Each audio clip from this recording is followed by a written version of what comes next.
News देख रहे हैं आप। समय है जवाब तो चाहिए और मैं आपके साथ आशीष प्रमोद गोस्वामी। आज हम बात करेंगे पाकिस्तान पर होने जा रहे फाइनल स्ट्राइक की।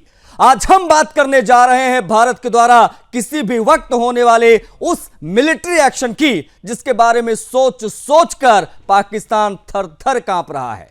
पाकिस्तान भी जानता है कि भारत ने पहलगाम में निर्दोष पर्यटकों के नरसंहार का बदला लेने की ठान ली है। प्लान तैयार है, जगह भी हम चुनेंगे, वक्त भी हम चुनेंगे। भारत के मजबूत इरादों ने पाकिस्तान की हालत पतली कर दी है। सिंधु जल समझौता रोके जाने और अन्य कदमों से बौखलाया पाकिस्तान। प्रधानमंत्री शहबाज शरीफ से लेकर विदेश मंत्री, रक्षा मंत्री, रेल मंत्री, फलाना मंत्री, ढिमकाना मंत्री, ये सारे पाकिस्तानी गीदड़ भभकियां दे रहे हैं। औकात से बाहर निकलकर पाकिस्तान भारत को परमाणु युद्ध की गीदड़ भभकियां दे रहा है। लेकिन पाकिस्तानी पत्रकार, वहां के लोग तो सच जानते हैं।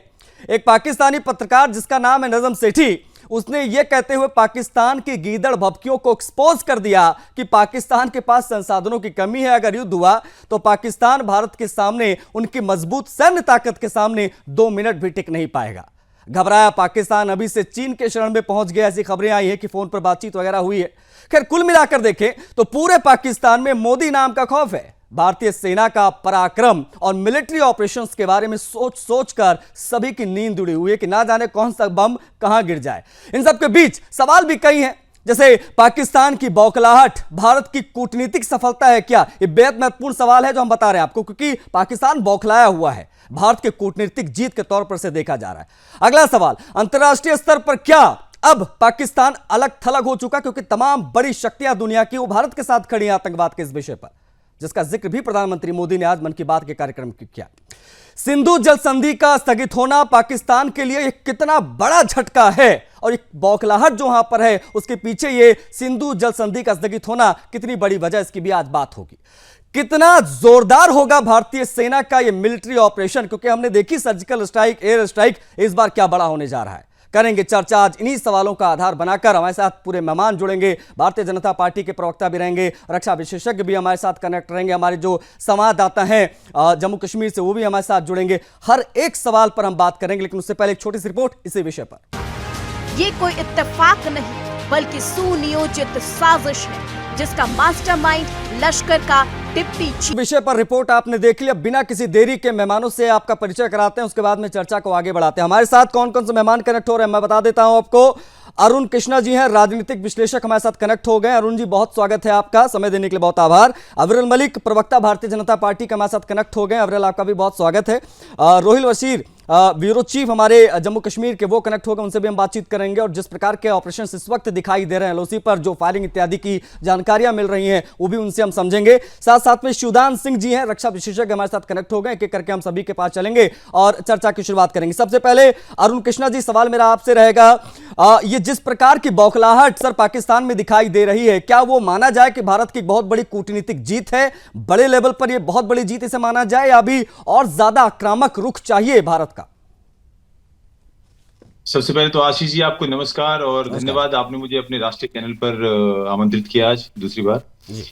पाकिस्तान की जो स्थिति है वो ये स्थिति है कि ना वो उसे निगल पा रहा है, इस स्थिति को ना उसे उगल पा रहा है, क्योंकि पाकिस्तान जानता है कि वो युद्ध में भारत के सामने 24 घंटे टिक नहीं सकता जी। पाकिस्तान के टैंकों के अंदर इतना तेल नहीं है कि वो एक दिन खड़ा होकर भारत से मुकाबला कर सके। आपको पता है पाकिस्तान की क्या हालत है, दुनिया का ऐसा कोई देश नहीं है जिसके पास पाकिस्तान ने जाकर कटोरे से भीख ना मांगी हो पैसे की। स्थिति पाकिस्तान की जर्जर है। लोग ट्रकों में आए हुए आटे के लिए अपनी पाकिस्तान में अपनी जान दे रहे हैं। झेलम नदी का, अभी तो भारत ने केवल झेलम नदी का पानी छोड़ा है, उस पानी की बौखलाहट से पाकिस्तान का बुरा हाल है। अभी तो केवल युद्ध की आहट से पाकिस्तानियों की पैंट, मुझे वो शब्द यूज नहीं करना चाहिए, लेकिन उनकी पैंट गीली हुई है केवल ये सोच के कि नहीं, बिल्कुल कर सकते हैं। पाकिस्तान वाले औकात से बाहर उठकर बात कर रहे हैं ना सर। पाकिस्तान वाले बार बार गीदड़ भभकियां दे रही हैं, खाने के लिए घर में आटा नहीं है, और आप परमाणु युद्ध की बात कर रहे हैं। ये औकात से बाहर निकलकर जो बात करने वाली जो आदत पाकिस्तान की, वो इस बार जो है वो झेलने जा रहे हैं बहुत बड़े पैमाने पर, ऐसा लग रहा है। वो बौखलाहट दिखाई दे रही है पाकिस्तान को, थर-थर कांप रहे हैं। इसके लिए पाकिस्तान को हमने सर्जिकल स्ट्राइक करी, हमने एयर स्ट्राइक करी, हमें इस बार बड़ा करने की आवश्यकता है, जो हम जरूर करेंगे। ऐसा ऐसा स्ट्राइक, ऐसा उनको चोट देने की जरूरत है जो काफी दशकों तक वो याद रखें, बिल्कुल जैसे 71 और बाकी पिछले युद्धों में याद था। बिल्कुल बिल्कुल, हमने जब मौका मिला है हमने जो है घुसकर मारा है, और विशेष तौर पर जो सर्जिकल स्ट्राइक हमने देखी, उसके बाद में बालाकोट वाली वो एयर स्ट्राइक, मुझे लगता है हम सबको याद है। अब जब इस प्रकार के एक्शन पहले हुए तो एक्सपेक्टेशन और ज्यादा हाई होती है लोगों की, जैसे ही है खून खोल रहा है और हम सब बहुत ज्यादा उतावले हैं उस पल के लिए अरुण जी कि हम देखें कि किस प्रकार से मिलिट्री ऑपरेशन होता है और कितना तगड़ा होता है। आप बनी रहेगा हमारे साथ सर, बाकी मेहमान भी। सबसे ओपनिंग रिमार्क मैं ले लेता हूं, शिवदान सिंह जी भी हैं, अविरल मलिक भारतीय जनता पार्टी के प्रवक्ता हैं। मैं शिवदान जी की तरफ बढ़ूं से पहले अविरल से सवाल लूंगा। अविरल, मोदी सरकार की नई नीति की बात हो रही है, हम कितने सख्ती के साथ तैयार हैं इस बार पाकिस्तान को जवाब देने के लिए, और कब तक उम्मीद करें कि बड़ा एक्शन, बड़ा मिलिट्री एक्शन जो है वो दिखाई देगा? कूटनीतिक जीत हो गई, लेकिन उस समय का इंतजार है जब खून का बदला, खून वाली बात होगी। जी नहीं, केंद्र सरकार पूर्ण रूप से तैयार है, भारत पूर्ण रूप से तैयार है, इसमें कोई दो राय नहीं और कोई दो मत नहीं है। और जहां तक विषय पाकिस्तान का, तो निश्चित रूप से पाकिस्तान आज औकात में निश्चित रूप से आ जाएगा, इसमें कोई दो राय नहीं है। और औकात में लाने का कार्य भारतीय सेना करेगी, इस चीज को स्पष्ट रूप से जान लेना चाहिए। और जहां तक विषय पाकिस्तान की हैसियत का, पाकिस्तान की औकात का, तो निश्चित रूप से उसकी औकात उसे पता लग जाएगी। और उसके साथ साथ जहां तक आतंकवाद का विषय है, तो आतंकवाद का समूल नाश होना तय है, कश्मीर में पूर्ण रूप से शांति बहाल होना तय है, और ये केंद्र सरकार पूर्ण रूप से करेगी, इसमें कोई संशय नहीं है। और जहां तक विषय है पाकिस्तान का, तो पाकिस्तान न्यूक्लियर वार की अगर धमकी दे, इस प्रकार की अगर वो धमकी दे, तो निश्चित रूप से वो हंसी का पात्र बन रहा है, क्योंकि पाकिस्तान की इसलिए हंसी का पात्र बन रहा है कि वहां का रेल मंत्री जिसको कुछ नहीं पता परमाणु हथियार इत्यादि का, वो परमाणु बम की धमकियां दे रहा है। मतलब वहां पर कोई भी मुंह खोलता है तो परमाणु की बात करता है। ये तो स्थिति है, हास्यास्पद लगता है कि क्या स्थिति है। जिन्होंने एक ग्राम बम 100 ग्राम बम की बात की थी, वो भी सबने देखा है। हाँ बिल्कुल, वो 1 ग्राम 100 ग्राम और ना जाने क्या क्या चीजें हम देख चुके हैं। अब इस पर हंसी आती, लेकिन मामला बेहद गंभीर है। हमारे साथ शिवदान जी भी लगातार बने हुए, शिवदान सिंह रक्षा विशेषज्ञ हैं।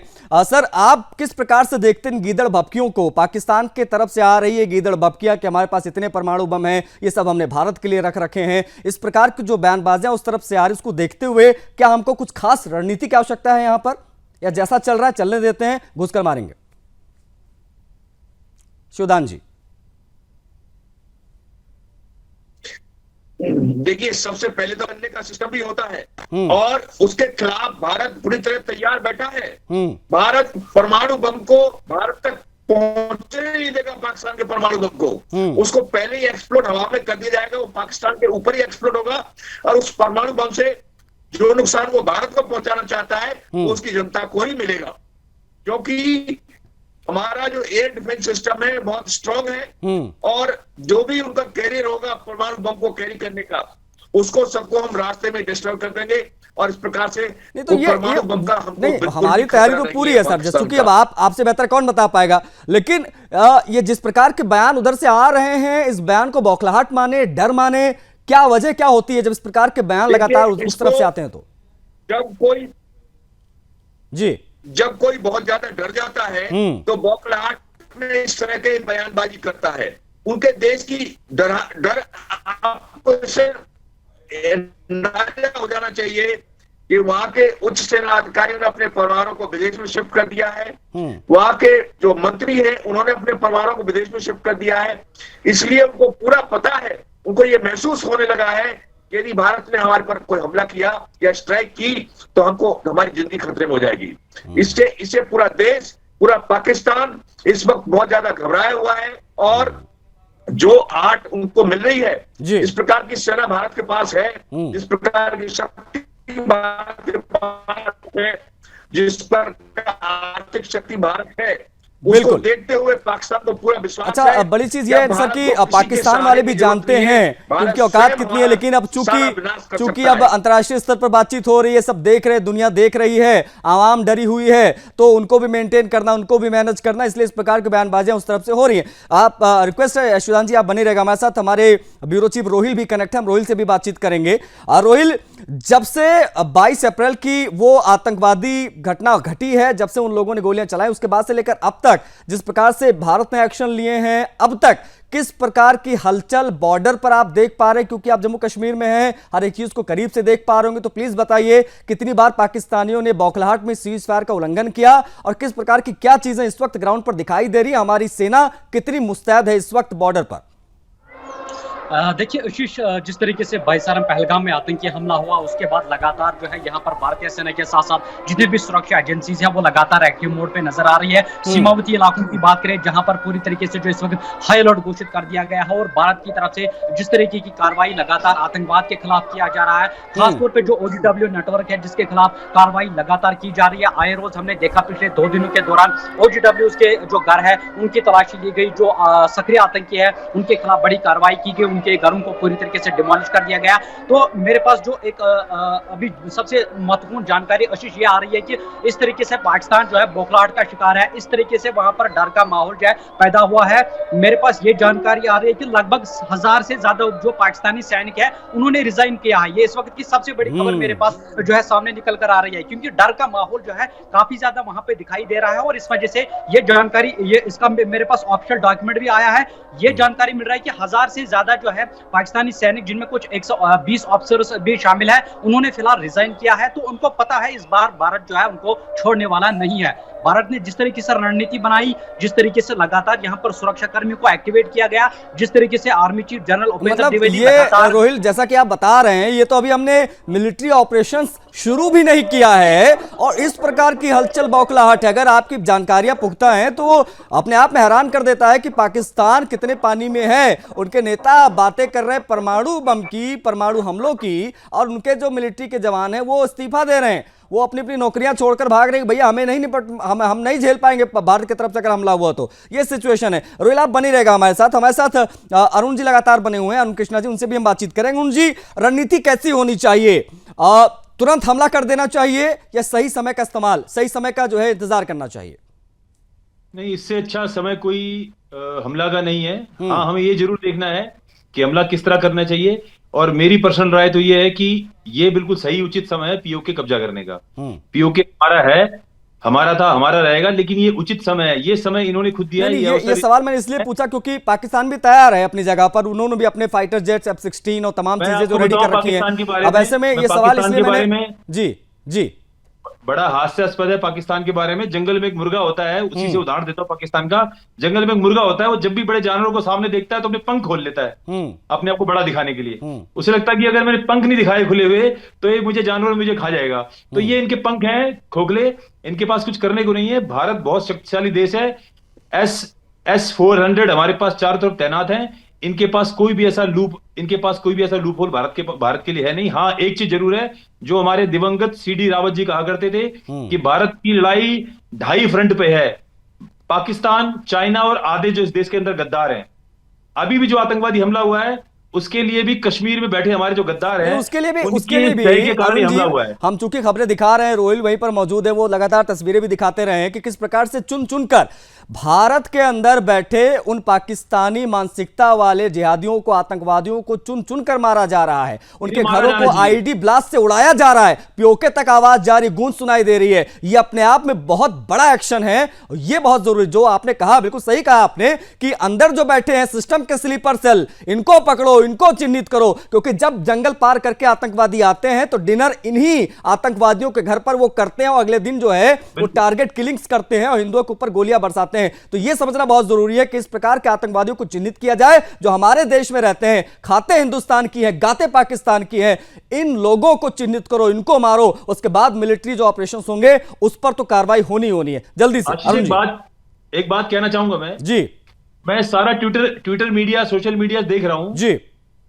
विचारों की इतनी कंगाली है इस वक्त, क्योंकि हमारे पास विपक्ष का कोई नेता यहाँ बैठा नहीं है टीवी स्क्रीन पे, नहीं तो बात करता, पूछता है इस बारे में कि विचारों की और समस्याओं की इतनी कंगाली है कि आज विपक्ष मोदी का विरोध करते करते भारत के विरोध में खड़ा हो गया है।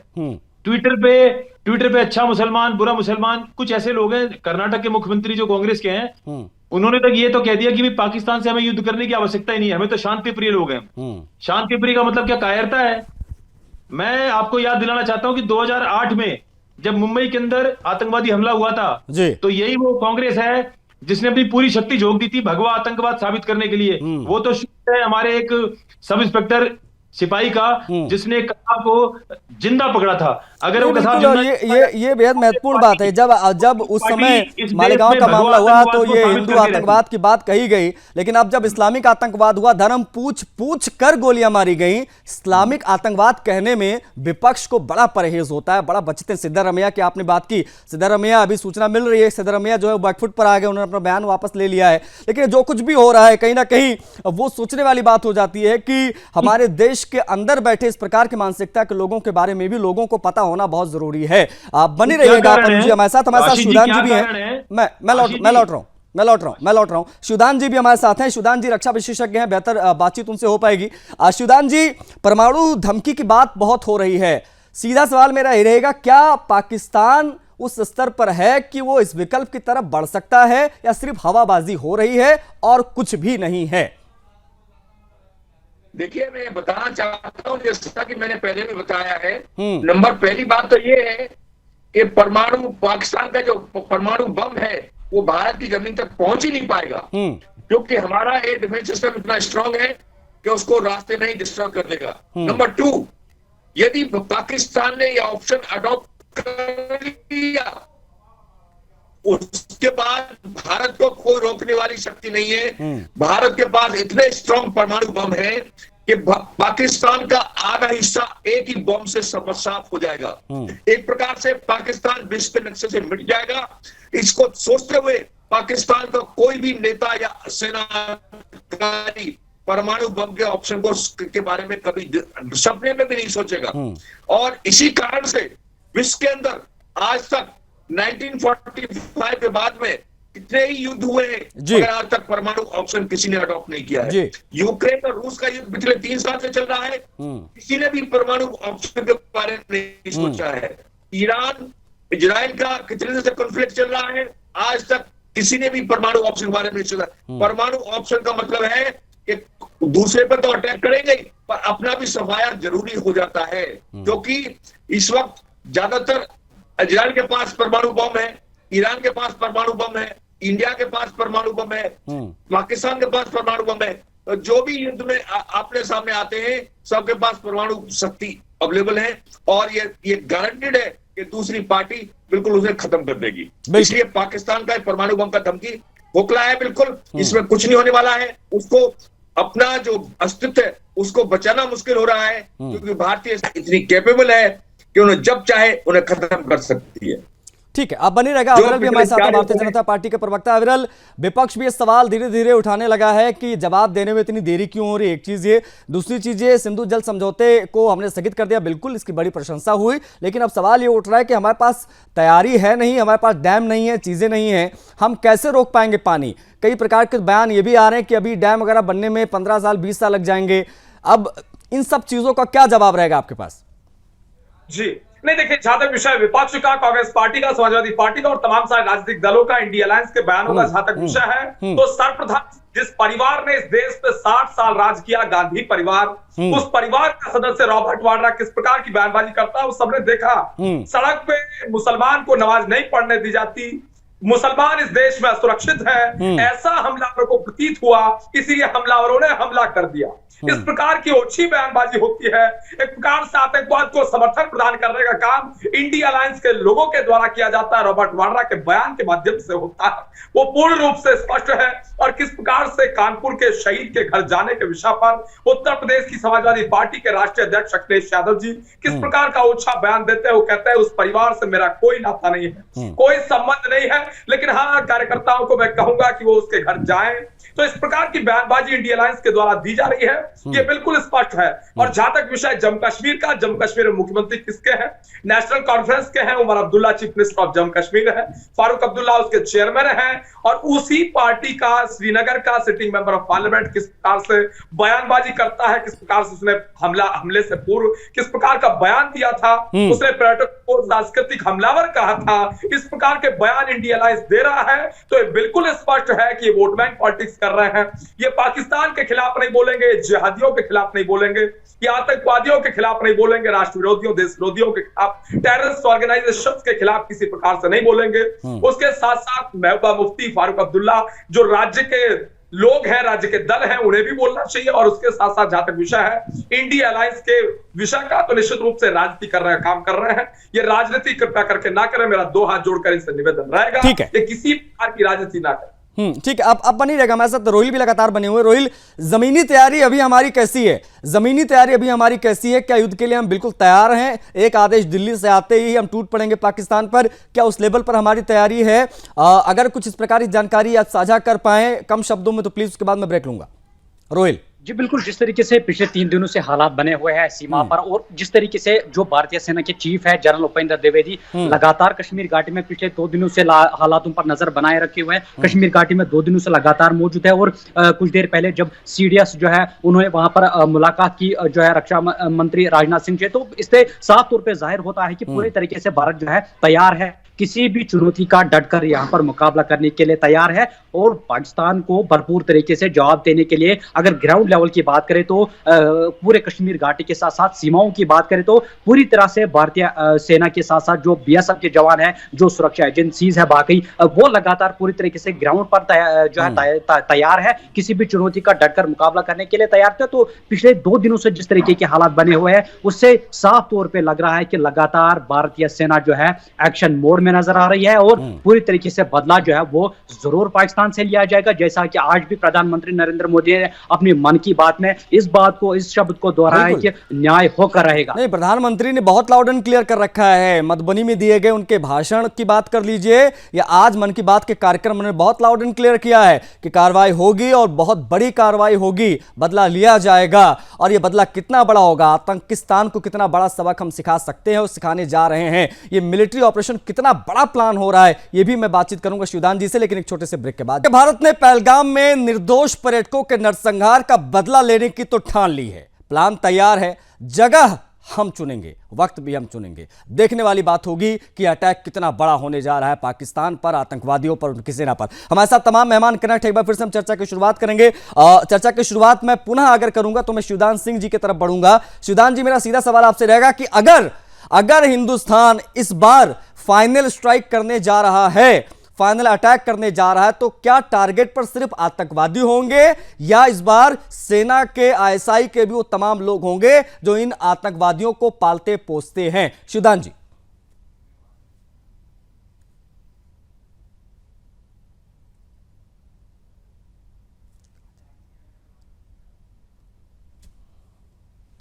पहले बताया करो।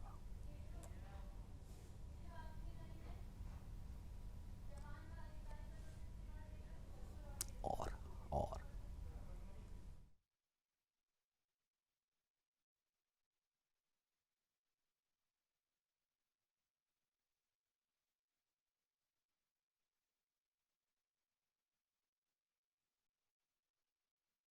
शिवदान जी तक आवाज नहीं पहुंच पा रही है, जहां तक मैं सुन पा रहा हूं शिवदान जी तक आवाज नहीं पहुंच पा रही, लेकिन अरुण कृष्णा जी हमारे साथ लगातार बने हुए हैं, हमारे साथ रोहिल भी बने हुए हैं, हमारे साथ अफजल मलिक बने हुए हैं। लेकिन मैं अरुण कृष्णा जी यही सवाल आपसे पूछूंगा कि अगर फाइनल स्ट्राइक की तरफ भारत बढ़ता है तो क्या निशाने पर सिर्फ आतंकवादी इस बार होंगे या आवश्यकता है ISI और सेना को टारगेट करने की जो इन आतंकवादियों को पालते हैं बॉर्डर के उस पार? अरुण जी। आशीष जी, आतंकवादी को मारने से 200, 400, 500 आतंकवादी मारने से पाकिस्तान को कोई अंतर नहीं पड़ेगा। वो रेडिकलाइज लोग हैं, मदरसे पड़े हुए। जब तक आप सैनिकों पे हमला नहीं करोगे, जब तक इनके सैनिक नहीं मारे जाएंगे, तब तक पाकिस्तान की कमर टूटेगी नहीं। आप ये देखिए कि एक BLA छोटी सी BLA की एक विद्रोही आर्मी है, लगभग 15-20 हजार लोग BLA में हैं, बलूचिस्तान लिबरेशन आर्मी के अंदर। उन्होंने पाकिस्तान की नाक पे दम कर रखा है। पिछले 1 वर्ष के अंदर लगभग 1,500 पाकिस्तानी सैनिक मार चुके हैं। वो पाकिस्तान की कमर तो एक छोटा सा BLA तोड़ चुका है। तो आप अगर सोचे कि आतंकवादी मारते जाए, किसी पर्टिकुलर एरिया पे अटैक करके 2, 4, 10, 20 हजार आप उनके आतंकवादी मार दो, आतंकवादी फिर पैदा कर लेंगे। ने बिल्कुल सही कहा आपने अरुण जी की आतंकवादी कितने भी मारते रहो, ये उसी हिसाब से पैदा होते रहेंगे। रोक इसलिए रहा हूं आपको क्योंकि एक बड़ी खबर आ गई है। वो बड़ी खबर हम इस वक्त तमाम दर्शकों को बता देते हैं किस प्रकार से भारत के खौफ से पाकिस्तान में खलबली मची हुई है। बड़ी खबर है ये इस वक्त की पाकिस्तानी सेना में लगी इस्तीफे की झड़ी। बड़ी खबर है ये, अभी ब्रेक किया हमारे जो सहयोगी हैं वहां पर हमारे ब्यूरो चीफ रोहिल ने इस डिबेट में, और ये बड़ी खबर देखिए आ भी गई है। जवान और अधिकारी पदों से इस्तीफा देकर घरों को लौट चुके हैं।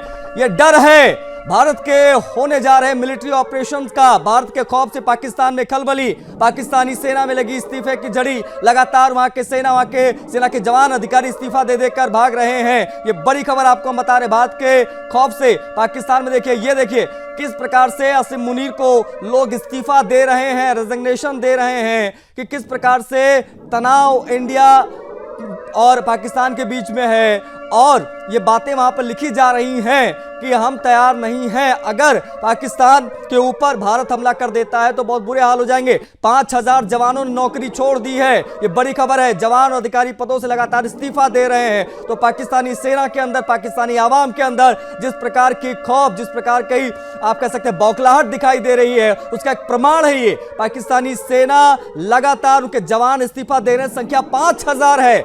जवान और अधिकारी पदों से इस्तीफा देकर घरों को लौट चुके हैं। ये बड़ी खबर इस वक्त की हम आपको बता रहे हैं। भारत के खौफ से पाकिस्तान में खलबली, जिसकी आज हम बात कर रहे हैं। ये फाइनल स्ट्राइक करने जा रहा है हिंदुस्तान, और फाइनल स्ट्राइक का मतलब आप समझ सकते हैं कितनी बड़ा हमला ये होगा। 2 दिनों के अंदर जिस प्रकार से 5000 जवानों ने इस्तीफा दिया है, वो बड़ी खबर यहां पर होती है। रोहिल हमारे साथ लगातार बने हुए हैं, हमारे ब्यूरो चीफ। रोहिल, ये बड़ी खबर निकलकर सामने आई है, 5000 की संख्या बताई जा रही है जिन्होंने इस्तीफा दे दिया है पाकिस्तान की सेना से, क्या जानकारी?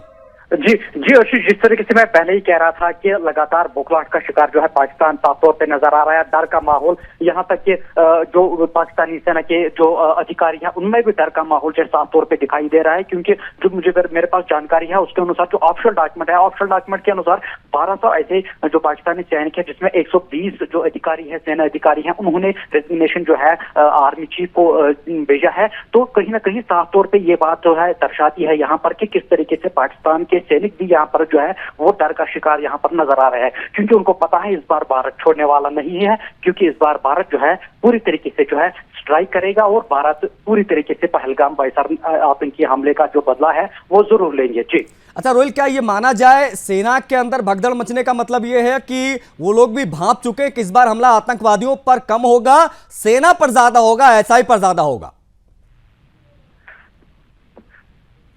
बिल्कुल, जिस तरीके से लगातार जो है पहले ही भारतीय सेना और इंटेलिजेंस एजेंसीज ने मिलकर जो है जितने भी एलओसी के उस पार लॉन्चिंग पैड है उनको आइडेंटिफाई पहले से ही कर लिया गया है, या जो पाकिस्तानी जो फोर्सेस है उनके जो बंकर्स है, उनके पोस्ट्स है, उनको भी पहले से ही आइडेंटिफाई किया गया है। तो इस बार पूरी तरीके से हिट जो है यहाँ पर भारतीय सेना पाकिस्तानी सेना के जितने भी वहां पर पोस्ट है या लॉन्चिंग पैड है आतंकवादियों के, उसको हिट करने वाला है। ये बात पूरी तरीके से मेरे पास जानकारी मिल रही है कि पहले से ही जो है आइडेंटिफाई कर लिया गया है कि कहां पर आतंकवाद का लॉन्चिंग पैड है, कहां पर पाकिस्तानी फोर्सेस का वहां बंकर है, कहां पर पाकिस्तानी सैनिकों का पोस्ट है, तो उनको पहले से ही आइडेंटिफाई किया गया। तो सबसे ज्यादा टारगेट जो है यहाँ पर पाकिस्तानी आर्मी को किया जाएगा। तो उसके बाद वो खौफ उधर दिख रहा है, वो ये जो कितना बड़ा मिलिट्री ऑपरेशन होने जा रहा है उसकी एक बानगी यहाँ पर दिखाई दी है।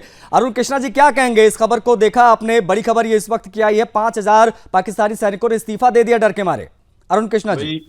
आशीष जी, मैं लाइटर नोट पे एक बात बोलूंगा, क्योंकि पाकिस्तान का निर्माण ही इस्लाम के कारण हुआ था, कि इस्लामिक देश बनाने के लिए, और जो इस्लाम को मानता है वो अल्लाह के सिवा किसी से डरता नहीं है। और मैं तो युद्ध से पहले ही 5000 लोग भाग गए, ये तो बड़ी हास्यास्पद बात है। लेकिन मैं हमारे बीजेपी के सदस्य से बोलूंगा, भाई से, कि आप के लिए आपको बहुत बहुत बधाई है कि आपने गुजरात में लगभग 1000 बांग्लादेशी पकड़े हैं कल से, और इसके लिए मैं आपको बहुत बहुत बधाई देना चाहता हूँ। खैर संख्या बहुत बड़ी है, लगभग 3 करोड़ बांग्लादेशी और रोहिंग्या हमारे देश में रहते हैं, लेकिन आपने बहुत बड़ी शुरुआत करी इसके लिए मैं बीजेपी के कार्यकर्ता को, प्रवक्ता को बहुत बधाई देना चाहता हूं। लेकिन एक बात बोलना चाहता हूं कि आपको पाकिस्तान की कमर तोड़नी है तो पाकिस्तान के केंद्र में हमला करना पड़ेगा, पाकिस्तान की सेना मारनी पड़ेगी। अगर आप पाकिस्तान की सेना मारोगे, इनकी कमर टूटेगी। ये बहुत ही कायर सेना है पाकिस्तान की। ये लोग घोड़े गधे बेचते हैं। अवरल क्या ये माना जाए इतने बड़े पैमाने पर आया इस्तीफा, पाकिस्तान ने हार पहले ही स्वीकार कर ली है, डर बहुत ज्यादा है, उनको लग रहा है कि मोदी अटैक करेगा और बहुत तगड़ा इस बार करेगा, ये बहुत बड़ी वजह है इस प्रकार से इस्तीफे वहां से आ रहे हैं। और जो अभी अरुण कृष्णा जी ने कहा उस पर अगर आप कुछ कहना चाहें तो जल्दी से समाहित कीजिएगा, फिर मैं क्लोज करूंगा इस चर्चा को। जी नहीं, देखिए, जहां तक पाकिस्तान का विषय, पाकिस्तान आज घबराया हुआ है, बौखलाया हुआ है और पूर्ण रूप से इस बात को स्पष्ट रूप से समझ चुका है कि पाकिस्तान को मुंहतोड़ जवाब दिया जाएगा, किसी प्रकार से नहीं बख्शा जाएगा। आतंकवाद की समाप्ति तय है और जिस प्रकार से आतंकवाद की फैक्ट्री के रूप में पाकिस्तान काम कर रहा है, इसकी भी समाप्ति तय है। इस चीज को पाकिस्तान की सरकार को, पाकिस्तान की सेना को स्पष्ट रूप से जान लेना चाहिए। भारत सरकार इसमें पूर्ण रूप से स्पष्ट है। हमारी सेना, एयरफोर्स, इंडियन नेवी और निश्चित रूप से मिलिट्री पूर्ण रूप से इसमें स्पष्ट है। विदेश मंत्रालय पूर्ण रूप से स्पष्ट है कि मुंहतोड़ जवाब दिया जाएगा, आतंकवाद का समूल नाश किया जाएगा। हम इस चीज को स्पष्ट रूप से जानते हैं। ठीक है अविरल, बहुत शुक्रिया आपका, आप जुड़े, आपने तमाम जानकारी साझा की। लेकिन कुछ कहना चाह रहे हैं, मुझे लग रहा है शायद अरुण जी जल्दी से 10 सेकंड दूंगा, जल्दी से प्लीज, फिर मैं क्लोज करूंगा। अविरल जी, आपसे एक निवेदन है, जिस तरह से आप कश्मीर की अंधाधुंध विकास कर रहे हैं, ये बीजेपी को अब सीख लेनी चाहिए। आपको केवल सार्वभौमिक विकास नहीं, केवल आप सड़कें और पुल ये सब बनवाइए ताकि आपकी प्रशासन कभी इस तरह का कोई एडवेंचर कश्मीरी लोग करते हैं तो आप उसमें कंट्रोल कर सकें। लेकिन जिस तरह से अंधाधुंध आप विकास कर रहे हैं कश्मीरियों का, आपको कश्मीरियों ने दिखा दिया कि वो आपके साथ कभी नहीं थे। ठीक है अरुण जी, मेरे पास समय इतना ही था। अविरल बहुत शुक्रिया, शिवदान जी आपने समय दिया, आपका भी बहुत शुक्रिया। मेरे पास समय इतना ही था, मैं सब माफी चाहूंगा, इंटरप्ट कर रहा हूं आप सभी को। लेकिन बड़ी चीज ये है कि पाकिस्तान की तरफ से आ रही गीदड़ भभकिया कि हम परमाणु हमला कर देंगे, हम ये कर देंगे, हम वो कर देंगे, दूसरी तरफ जमीनी सच्चाई हम आपको बता रहे हैं। वहां के पत्रकार कह रहे हैं कि हमारे पास इतने संसाधन नहीं, हम नहीं लड़ सकते अगर पूरी ताकत के साथ हिंदुस्तान अटैक करता है तो। और एक और प्रमाण हमने अभी आपको एक बड़ी खबर के माध्यम से बताया कि 5000 पाकिस्तानी सैनिकों ने, अधिकारियों ने वहां के आर्मी चीफ को लेटर लिखकर इस्तीफा दे दिया है और वो पहले ही मैदान छोड़ चुके हैं। इस चर्चा में इतना ही, मुझे आज्ञा दीजिए। जय हिंद।